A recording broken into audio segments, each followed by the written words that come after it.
And in the case of Moore versus Harper in North Carolina, we're faced with this very interesting moment in which there's a question that's been raised about who gets to decide who has won an election and who gets to decide how the voters can vote. Now, under our Constitution, there are two phrases in the Constitution, two different parts of the Constitution, that give state legislatures the authority to make decisions about elections in their state. I think most of us think this is a government of checks and balances.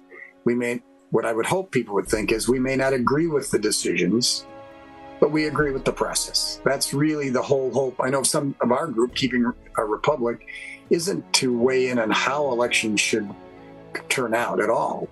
It's to make sure the process is such that after an election is held, we all go, well, see you in 3 years or see you in 4 years. And we go forward, which is what we did for hundreds and, a couple hundred years, it seems, until today. So I do think the weight of the briefs being filed at the Supreme Court is dramatically opposed to our United States Supreme Court taking this approach and truly saying to every state legislature, do as you see fit. Nobody can look over your shoulder. One of the fears that some of the people who have opposed Moore v. Harper creating an independent state legislature doctrine, as opposed to an independent state legislature theory, is that the court might move this much now to create the space for it to move further in 2024, should there be a very close election where it might make the difference. And my concern there is that we've already seen a insurrection damage the U.S. Capitol and stop the counting of ballots once, and seeing further civil conflict over elections and inflammation of different divides in the American public seems to me to be a very bad thing. On who decides? The people should decide, not the politicians, not elected officials, not judges.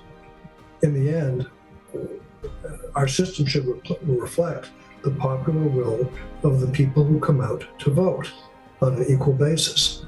That very fundamental principle is it's something that I believe to be a universal right.